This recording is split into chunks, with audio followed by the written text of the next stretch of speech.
الله أكبر الله أكبر.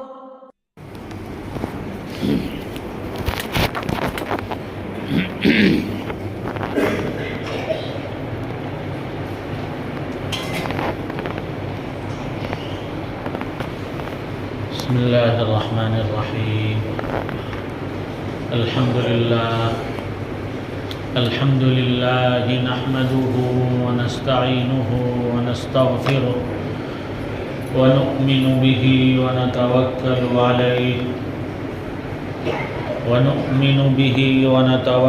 عليه ونعوذ بالله من شرور أنفسنا ومن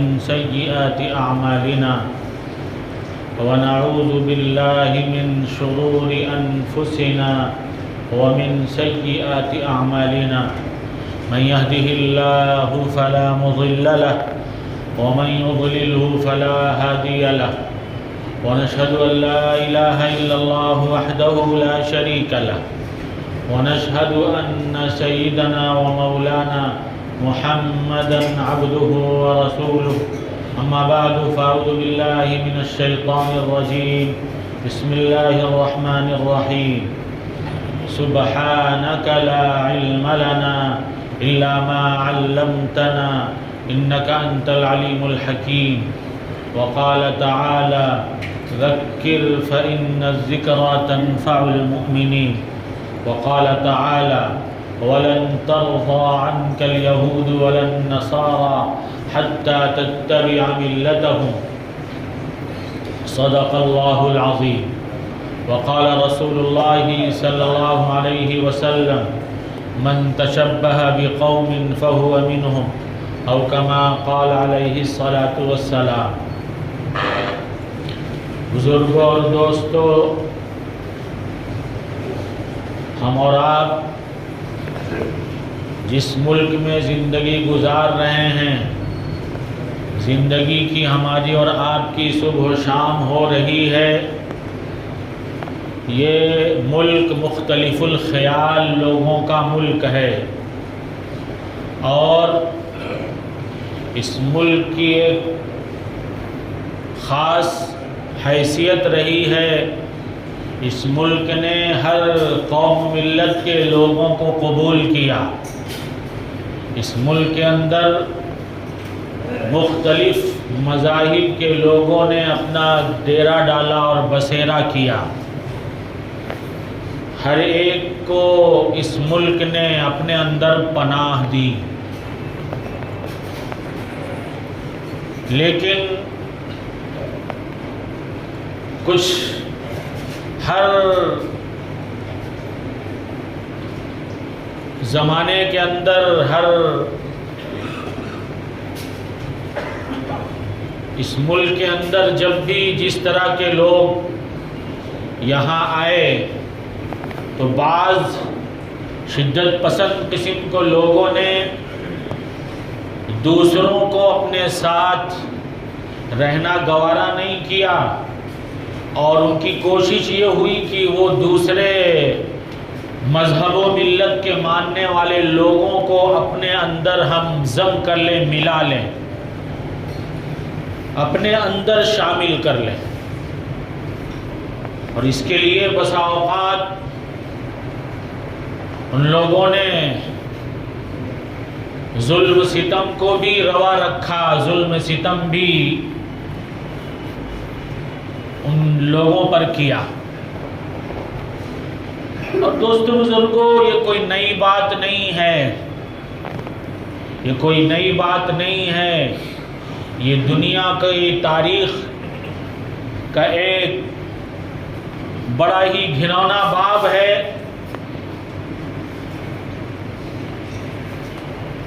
جس میں مختلف زمانوں میں مختلف قوموں کے اندر لوگوں نے اپنے دوسرے مذاہب پر ظلم و ستم کو روا رکھا، اور ان کی فکر اور کوشش یہ ہوئی کہ ان کو اپنے مذہب و ملت سے ہٹا کر اپنے باطل مذہب میں شامل کر دیا.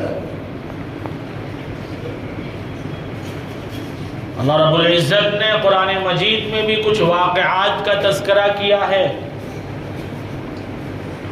کہ جس میں دنیا کے اندر پچھلے زمانے میں بھی لوگوں نے اس وقت کے حق پرست لوگوں پر، حق مذہب کے ماننے والوں پر، موحد لوگوں پر ظلم و ستم کے پہاڑ توڑے. کیوں؟ تاکہ ان کو اللہ رب العزت کی وحدانیت سے ہٹا کر، اللہ رب العزت کی عبادت سے دور کر کے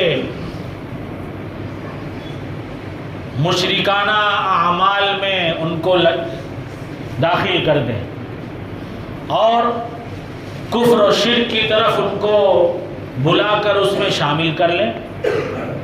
اللہ رب العزت نے قرآن مجید میں فرعون کا واقعہ لکھا ہے کہ فرعون نے موسیٰ علیہ السلام کی حق پرست قوم پر ان کو حق سے ہٹانے کے لیے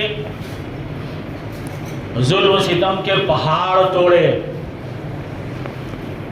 اور حتیٰ کہ پھر ایک زمانہ آیا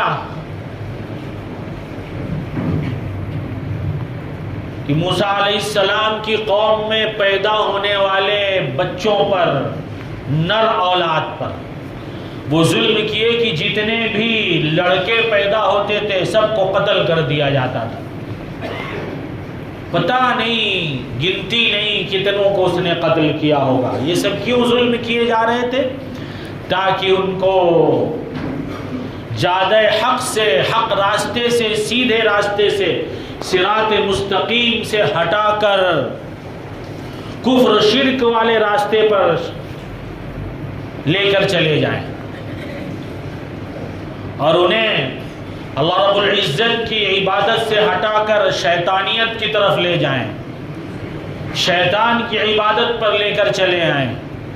اور جو اس نے دعویٰ کیا تھا انا ربکم الاعلی، یعنی ہماری اپنی خدائی کا، اللہ رب العزت کی خدائی کے بجائے اپنی خدائی، اپنے کو خدا ماننے کی طرف ان کو دعوت دے رہا تھا. یہ دوستو بزرگوں، ہر زمانے کے اندر اس طرح کے واقعات ہوتے رہے ہیں. اللہ رب العزت نے قرآن مجید میں دوسرا واقعہ بھی بیان فرمایا ہے جس کو اصحاب الاخدود کے نام سے اللہ رب العزت نے یاد فرمایا ہے کہ کسی زمانے میں حق پرست لوگوں کا، موحد عیسائیوں کا، اللہ رب العزت کی عبادت کرنے والے، اس زمانے میں اللہ رب العزت کی وحدانیت کا اقرار کرنے والے اور اپنے زمانے کی نبی کی، ان کی رسالت کا اقرار کرنے والے لوگوں پر اس زمانے کے مشرک کافر، اللہ کے باغی بادشاہ نے ایسا ظلم و ستم کیا کہ رونگٹے کھڑے ہو جائیں. دیکھا کہ وہ اللہ رب العزت کی عبادت کرتے ہیں، معبود واحد کی عبادت کرتے ہیں، ایک اللہ رب العزت کو اپنا معبود مانتے ہیں، زمانے کی دستور کے مطابق غیر اللہ کی پرستش نہیں کرتے، اللہ کی عبادت نہیں کرتے. جیسے ہمارے اور آپ کے زمانے میں بھی لوگ باغ کروڑوں اربوں کھربوں پتہ نہیں کتنے معبودان باطلہ انہوں نے بنا رکھے. اس زمانے میں بھی لوگوں کا یہ حال رہا ہے، ان کی عبادت نہیں کرتے. تو اس نے کیا کیا؟ ایک بڑی کھائی کھودا جسے آگ سے بھر دیا، جس میں آگ بھڑکا دی گئی، گویا دنیاوی جہنم کا ایک نمونہ پیش کیا. اور اس زمانے کے اللہ رب العزت کے ماننے والوں میں سے 20,000 تقریباً 20,000 لوگوں کو اس بھڑکتی ہوئی آگ کے حوالے کر دیا. کیوں؟ تاکہ وہ اپنے دین حق سے برگشتہ ہو جائیں، پھر جائیں. یہ ہر زمانے میں ہوتا آیا ہے دوستو بزرگوں. حق پرست لوگوں کا امتحان ہر زمانے میں ہوا ہے، ہر زمانے میں ہوا ہے. تو یہ کچھ لوگ ہوتے ہیں جن کے دل و دماغ میں تشدد ہوتا ہے، جو دوسری قوم و ملت کو اپنے ساتھ اپنے حق مذہب پر زندگی گزارتا ہوا نہیں دیکھنا چاہتے. تو وہ کیا کرتے ہیں؟ پھر وہ ان کو اپنے دین و مذہب سے ہٹانے کے لیے، حق راستے سے ان کو برگشتہ کرنے کے لیے، پھرانے کے لیے، سیدھی راستے سے ان کو گم کرنے کے لیے ان پر ظلم زیادتی کے پہاڑ توڑتے ہیں، ظلم ستم روا رکھتے ہیں ان کے ساتھ۔ ہمارے اس زمانے سے پہلے جنگ عظیم دوم اول، جنگ عظیم اول، جسے سرد جنگ کے نام سے بھی یاد کیا جاتا ہے، سرد جنگ کے نام سے بھی یاد کیا جاتا ہے دوستو بزرگوں، مغرب کی قوموں نے جب فتح حاصل کی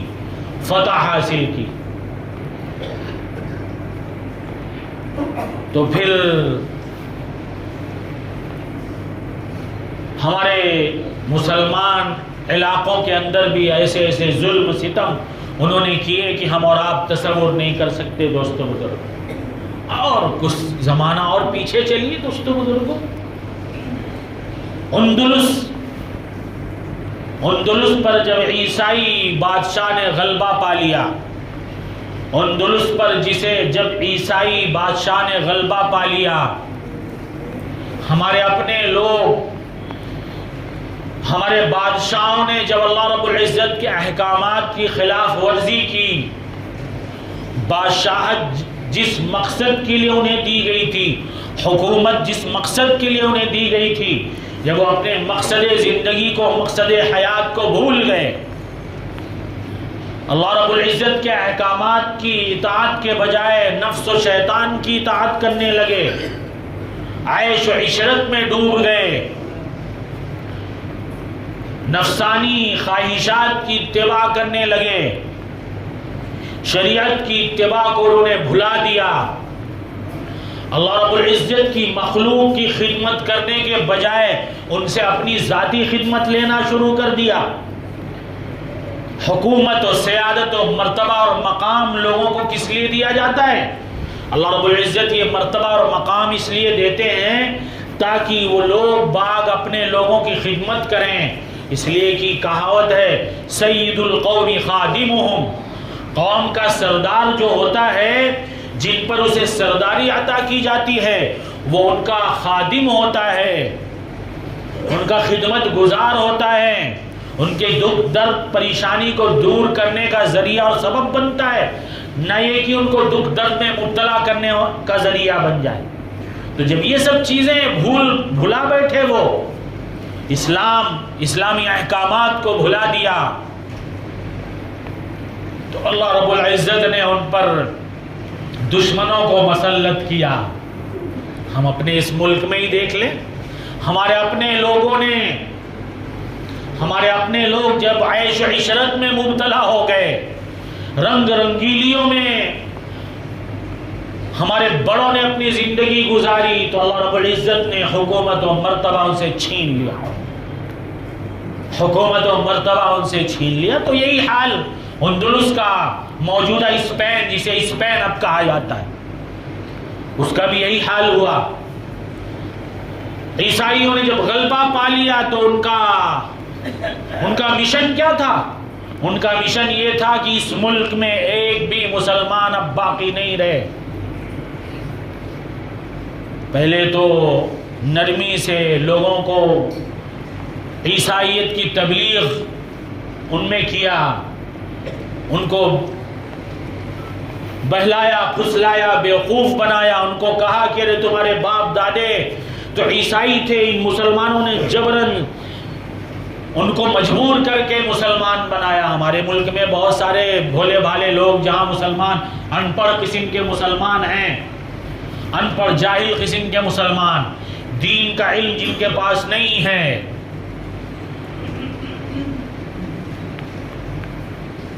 مختلف لوگ باغ جا کر ان کو بھی بہکاتے ہیں، کہتے تمہارے باپ دادے تو ہندو تھے، یہ مسلمان بادشاہوں نے مجبور کر کے تم کو مسلمان بنا لیا، مجبور کر کے مسلمان بنا لیا۔ بیچارے دبے کچلے ہوتے ہیں، کچھ مجبوریاں ان کی معاشرتی مجبوریاں ہوتی ہیں، پتہ نہیں اللہ ہی ان کو علم ہے کیا ہوتا ہے۔ بسا اوقات ہم اور آپ بھی خبروں میں دیکھتے ہیں، اب کہاں تک وہ خبریں صحیح ہوتی ہیں کیا جھوٹی ہوتی ہیں اللہ کو پتہ، کہ فلاں علاقے کے مسلمانوں نے اپنے دین و مذہب کو چھوڑ کر فلاں چیز اختیار کر لی، تم کو بھی اسی طرح بیوقوف۔ بہرحال جن لوگوں نے قبول کر لیا تو ٹھیک، نہیں قبول کیا تو ان کو وہ ظلم زیادتی ان پر کی گئی ہم اور آپ تصور نہیں کر سکتے۔ اس کے بعد بھی جن لوگوں نے اپنے دین و مذہب کو نہیں چھوڑا ان کو کہا گیا کہ آپ یہاں سے دوسرے ملک، اسلامی ملک چلے جائیں اور ہم آپ کے وہاں پہنچانے کا انتظام کریں گے۔ سمندری راستہ تھا، ہم جہازوں کے ذریعے آپ کو بھیج دیں گے۔ ظلم سہتے سہتے مجبور ہو گئے تھے تو ہجرت کرنا گوارا کر لیا ان مسلمانوں نے۔ ہوا کیا؟ جہازوں میں ان کو بھیج دیا گیا دوستو بزرگوں، اور ان جہازوں کو جب سمندر کے بیچ میں پہنچے اس میں بارود اندر چھپا کے رکھ دیے گئے تھے، ان بارودوں کو دھماکے سے اڑا دیا گیا، سب کے سب بیچارے شہید ہو گئے۔ تو یہ سب ظلم زیادتیاں کی گئی ہیں، ہر زمانے میں کی گئی ہیں، اور شدت پسند قومیں جو دوسرے لوگوں کو اپنے ساتھ رہنا، دوسرے مذہب و ملت کے لوگوں کو اپنے ساتھ رہنا گوارا نہیں کرتی، وہ سب یہ سب کام کرتی۔ ہمارے اس ملک میں بھی کچھ شدت پسند لوگ ہیں، شدت پسند لوگ ہیں جنہوں نے آج ملک میں جگہ جگہ دیکھیے، ابھی حالیہ فساد یو پی میں کسی علاقے میں ہوا، حالانکہ واقعات کو دیکھا جائے تو ان میں آپس میں تکرار ہوئے تھے۔ سنا ہم نے جو دیکھا سوشل میڈیا وغیرہ پر، شروعاتی دور میں جو بات سامنے آئی تو پتہ چلا ان کے آپسی دو گروہ میں تکرار ہوئے، ان میں آپس میں ہاتھا پائی ہوئی، اسی میں کوئی زخمی ہوا، کوئی مر گیا، جہنم رسید ہو گیا۔ آپسی جھگڑے کو یہ کیا ہے، ایک فساد بنا دیا گیا اور پھر دوسرے مذہب کے لوگوں میں بھی پھیلا دیا گیا۔ یہ کیوں کیا جا رہا ہے؟ یہ اس لیے کیا جا رہا ہے تاکہ لوگ باغ اپنے دین و مذہب کو چھوڑ کر ان کا دین و مذہب اختیار کر لیں۔ یہ ہر زمانے میں ہوتا آیا ہے دوستو بزرگوں، اور اللہ رب العزت نے ہمیں آگاہ کیا ہے کہ دیکھو تم نے ہمارے دین کو اختیار کیا ہے تو مضبوطی سے تھامے رہنا۔ دنیا میں آزمائش ہوگی تمہاری، امتحانات لیے جائیں گے، امتحانات ہوں گے، اور ہر زمانے میں اہل حق کے امتحانات ہوئے ہیں۔ اہل حق کے کتنے ہوئے ہیں کہ بسا اوقات اللہ رب العزت نے قرآن مجید میں فرمایا کہ خود اس زمانے کے رسول وَزُلْزِلُوا حَتَّى يَقُولَ الرَّسُولُ وَالَّذِينَ آمَنُوا مَعَهُ مَتَىٰ نَصْرُ اللَّهِ، اتنی آزمائش، سخت آزمائش ہوئی، اتنا اللہ رب العزت کی طرف سے امتحانات ان کے ہوئے، ہر طرح سے امتحانات لیے گئے کہ اس زمانے کے رسول اور ایمان والے پکار اٹھے مَتَىٰ نَصْرُ اللَّهِ، اللہ کی مدد کب آئے گی؟ اللہ فرماتے ہیں الا ان نصر اللہ قریب، سنو اللہ کی مدد قریب ہے، دور نہیں ہے۔ لیکن ایمان والوں کے لیے اللہ کی مدد کے حصول کے لیے شرط ہے ایمان پر جمنا، ایمان پر پختگی اختیار کرنا، ایمان پر مضبوطی اختیار کرنا۔ آج ہم اور آپ، ہمارے معاشرے کے افراد اور لوگ، دیکھ لیجئے ہم نے ایمان پر کتنا پختگی اختیار کیا ہے۔ آج مسلمان نماز پڑھنے کو تیار نہیں، آج مسلمان نظر آنے کو تیار نہیں، آج مسلمان اپنی بہن بیٹیوں کو، ماں بہنوں کو مسلمانوں کی طرز زندگی، ان کی طرز معاشرت، ان جیسی زندگی گزارنے کے لیے ان کو آمادہ کرنے پر تیار نہیں۔ ہمارے معاشرے کے اندر بے حیائی، فحاشی، عریانیت دن بدن پھیلتی چلی جا رہی ہے۔ آج ہم نے اور آپ نے اپنی نگاہوں پر، اپنی آنکھوں پر وہ دبیز اور موٹے جو ہے پٹیاں باندھ لی ہیں کہ ہمیں کچھ نظر ہی نہیں آتا۔ اسلام نے ہمیں حیا کا درس دیا ہے، بے حیائی کا درس نہیں دیا ہے۔ اسلام پاکیزہ مذہب ہے، پاکیزگی اختیار کرنے کا حکم دیتا ہے۔ آج مسلمان افسوس سر افسوس، مسلمان پاکیزگی کو چھوڑ کر گندگی اختیار کرنے پر تلا ہوا ہے۔ مسلمان حیا اور شرم کو چھوڑ کر بے حیائی، فحاشی، عریانیت کا دیوانہ بن رہا ہے۔ آج ہماری زندگی کا کوئی رخ صحیح ڈھنگ کا نہیں دوستو بزرگوں۔ اسلام نے ہمیں جو طرز زندگی دیا تھا، جس طرز زندگی کو اپنانے کا حکم دیا تھا، ہمیں کیا حکم دیا تھا کہ ایمان والو اپنے پیارے حبیب صلی اللہ علیہ وسلم کی اطاعت کرنا۔ اللہ کا حکم اطیعوا اللہ و اطیعوا الرسول۔ اللہ نے فرمایا ہے من یطع اللہ ورسولہ فقد فاز فوزا عظیما۔ کامیابی تمہیں کب ملے گی؟ اللہ اور اس کے رسول کی اطاعت کرو گے تو کامیابی ملے گی۔ اللہ کی مدد بالکل نازل ہوگی ایمان والوں کے لیے۔ اللہ کی مدد کا حکم قرآن مجید میں اللہ نے حکم، اللہ نے فرما دیا ہے وَأَنْتُمُ الْأَعْلَوْنَ إِن كُنتُم مُؤْمِنِينَ۔ مدد، نصرت، سربلندی، عزت سب تمہارے لیے ہیں، لیکن شرط ہے مسلمان بنو، شرط ہے ایمان والے بنو، شرط ہے اللہ رب العزت کے احکامات کی اطاعت کرو۔ کافر، مشرک، یہود و نصارہ کی تہذیب کو چھوڑو۔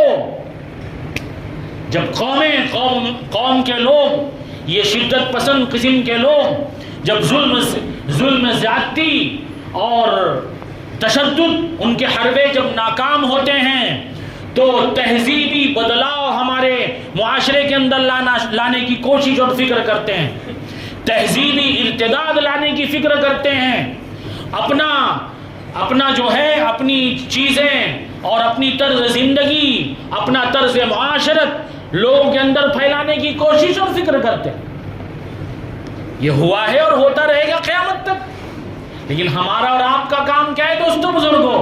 ہمارا اور آپ کا کام کیا ہے کہ ہم فکری ارتداد سے بھی بچنے کی کوشش کریں، ہماری سوچ ایمانی ہو، ہماری سوچ ایمانی ہو، ہماری تہذیب میں ایمان جھلکے، ہمارا طرز معاشرت اس میں اسلام جھلکے۔ نظر آ رہا ہے دوستو؟ ہمارے طرز معاشرت میں اسلام کہیں نظر آ رہا ہے؟ مسلمان شادی بیاہ کوئی کیسی کرتا ہے؟ کافروں جیسی کرتا ہے۔ کافر نہیں کرتا، کافر بھی اپنی شادی بیاہ میں پٹاخے پھوڑتا ہے، ڈی جے بجواتا ہے، وہ ڈھول تماشے بجواتا ہے۔ مسلمان بھی اس سے زیادہ بجواتا ہے، اس سے زیادہ بجاتا ہے۔ یہ ہمیں اللہ رب العزت نے اس طرح کے شادی بیاہ کا حکم دیا ہے۔ ہمیں حکم ہے کہ اپنا لباس، اپنی شکل صورت اپنے نبی صلی اللہ علیہ وسلم جیسی رکھو، اپنی آل اولاد کی اس طرح دینی تربیت کرو، ان کو جہنم کے گڑھے میں گرنے سے بچاؤ۔ ہم نے اپنے آل اولاد کی تربیت کی کیا فکر کی؟ شادیوں میں، الٹی سیدھی چیزوں میں، حتیٰ کی ایک مڈل کلاس کا انسان، مڈل کلاس کا، وہ جو بیچارے اپنے آپ کو ارب پتی خرب پتی کہتے ہیں، ان کی بات دوسری، ایک مڈل کلاس کا انسان بھی وہ جو کیا منگنی جو ہوتی ہے لاکھوں خرچ کر دیتا ہے۔ ارے وہ لاکھوں بچا کر، وہ لاکھوں جو فضول برباد کر دیا، اللہ کی نافرمانی میں برباد کیا، کل کو قیامت میں اللہ رب العزت پوچھیں گے تم سے یہ نعمت ہم نے تمہیں اسی لیے دی تھی کہ کافر و مشرکوں جیسی حرکت کر کے اس کو برباد کر دو؟ پوچھیں گے یہ بچا کر بچایا ہوتا، قوم و ملت کے کچھ کام کیے ہوتے، قوم و ملت کے، تاکہ ہماری قوم یہ فکری ارتداد سے بچے۔ ہمارے لوگوں کے پاس، ہم مسلمانوں کے پاس کتنی مسلمانوں کی یونیورسٹیاں ہیں، لے دے کے وہی مسلم علی گڑھ یونیورسٹی، اور ایک آدھ دکا ہوگی، ہمیں علم نہیں ہے۔ اور اس کے برخلاف ہمارے اس بمبئی کی بات کریے، ہماری اس بمبئی میں مسلمانوں کے کتنے کالجز ہیں، مسلمانوں کے جس میں مسلم قوم کے بچے اپنے آپ کو مسلمان رکھتے ہوئے تعلیم حاصل کر سکیں. یہ سب کس کے کرنے کے کام ہے دوستو بزرگوں؟ یہ ہمارے اور آپ کے کرنے کے کام ہیں. یہ پیسے جو ہم گٹروں میں بہا دے رہے ہیں، یہ جو پیسے فضول لغویات میں خرچ کر دے رہے ہیں، یہ قوم کے پیسے جو برباد ہو رہے ہیں، ان کو بچا کر خدا را قوم و ملت کے کچھ کام کریے. ہم اپنی نسلوں کے ایمان کی حفاظت اور بقا کی فکر کریے، ان کے مستقبل کی آبادی کی فکر کریے. اگر ہم نے خدا نخواستہ فکر نہیں کیا اور خدا نخواستہ ہماری نسل تہذیبی اور فکری ارتداد کا شکار ہو گئی اور خدا نخواستہ اس سے آگے بڑھ کر عملی ارتداد کا شکار ہو گئی، تو کل کو قیامت میں خدا کے وہاں ہمیں اور آپ کو جواب دینا پڑے گا. ہمارے پاس اس سوال کا کوئی جواب نہیں ہوگا دوستوں بزرگوں. اس لیے اللہ رب العزت نے ہمیں آگاہ کیا ہے کہ دیکھو، اس دنیا کے اندر مختلف امتحانات اور آزمائشوں کا شکار تمہیں ہونا پڑے گا، اور ان امتحانات اور آزمائشوں سے سرخرو ہو جانا یہی عقل مندی کی نشانی ہے. یہ نہیں کہ آزمائش آئے تو ہاتھ پیر ڈھیلا چھوڑ کر اس کے حوالے کر کے ہم سیلاب میں بہہ جائیں. نہیں، مردانگی یہ ہے کہ سیلاب کا ڈٹ کر مقابلہ کریں، ہم خود بھی اس سے بچیں اور اپنی آل اولاد نسلوں کو بھی بچانے کی فکر کریں. ایک پرندہ اپنی آل اولاد کے لیے مقابلے پر تیار ہو جاتا ہے. ہم تو اشرف المخلوقات ہیں دوستوں بزرگوں، ہم اشرف المخلوقات ہیں.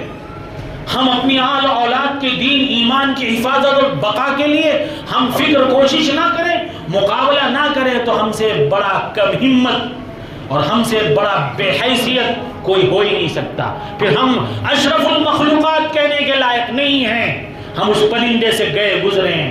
بہرحال دوستو بزرگوں، ہمیں اور آپ کو اپنے آل اولاد اور نسلوں کی فکری تہذیبی ارتداد سے بچانے کی ضرورت ہے. اس کے لیے ہم کوشش کریں، ہم اپنی آل اولاد کے لیے، نسلوں کے لیے جو ہے دینی ماحول کا اسکول بنائیں، دینی ماحول والے جس میں ایمان اور اسلام کی حفاظت کے ساتھ وہ تعلیم حاصل کریں، کالجز بنائیں. اور خصوصاً خاص طور سے یہ جو کیا کہا جاتا ہے، وہ بچے ہمارے جو کالج وغیرہ میں جاتے ہیں تو ٹیوشن لیتے ہیں، اسے کیا کہتے ہیں بھائی؟ کلاسز. کیا بتائیں، اصل میں ہم پڑھے نہیں، اس لیے کلاسز. ایسی کلاسز کی ضرورت ہے ہماری مسلم قوم کے بچوں کے لیے. مسلم قوم کے بچوں کے لیے ایسی کلاسز کی ضرورت ہے جن کلاسز میں حیا کے ساتھ، شرم کے ساتھ، حیا اور شرم کو باقی رکھتے ہوئے ان کلاسز، جو یہ کلاسز چلتی ہیں، ان میں حیا اور شرم کی پاسداری نہیں ہوتی، حیا اور شرم کا لحاظ نہیں کیا جاتا. کیا بتائیں، ہمارے اپنی قوم کے لوگوں نے ہمیں خود بتایا ہے کیا ان کلاسز میں ہوتا ہے. ہم نہیں بتائیں گے، آپ میں سے جنہوں نے پڑھا ہوگا وہ ہم سے زیادہ جانتے ہوں گے. اپنی قوم کے لیے خدا را ایسی کلاسز کا انتظام کریے، اور جس میں ہماری قوم کے بچے اور بچیاں ایمان کی حفاظت اور سلامتی اور بقا کے ساتھ اور خصوصاً حیا اور شرم کے ساتھ تعلیم حاصل کر سکیں. کیونکہ دوستو بزرگوں، اس زندگی کے گزارنے کے لیے دین کے ساتھ ساتھ دنیاوی تعلیم کی بھی ضرورت ہے، لیکن ایسی دنیاوی تعلیم کہ جس کی وجہ سے وہ دین ایمان سے ہاتھ دھو بیٹھے، ایسی دنیاوی تعلیم جس کی وجہ سے وہ جہنم کے گڑھے میں گر جائے، تو وہ بیکار ہے، کوئی کام کی نہیں ہے. اس لیے ہمیں اپنی آل اولاد کے لیے سب کرنے کی ضرورت ہے. خدا کرے ہمارے قوم کے لوگ، وہ افراد جن کو اللہ رب العزت نے اسباب و وسائل دیے ہیں، جو اپنی دولتوں پر سانپ بنے بیٹھے ہیں، جو قوم کے لیے بھی خرچ نہیں کرتے، مر جائیں گے تو پتہ نہیں کہاں چلی جائے گی. وہ شاید ان کی آل اولاد کو بھی پتہ نہیں ہوگا وہ کہاں ان کے باپوں نے خرچ کر کے یا کہاں جمع کر کے رکھا ہوگا. وہ انہی ملکوں میں ضائع اور برباد ہو جائیں گی. تو تو دنیا میں برباد کرنے سے اچھا ہے دوست بزرگوں وہ ذخیرہ آخرت بنانے. اللہ رب العزت مجھے بھی عمل کی توفیق عطا فرمائے, آپ حضرات کو بھی عمل کی توفیق عطا فرمائے. ہمیں اپنی اپنی نسلوں کی دین ایمان کی حفاظت اور فکری اور تہذیبی ارتداد سے حفاظت کی فکر کرنے کی توفیق عطا فرمائے. وآخر دعوانا الحمدللہ رب العالمین. استغفر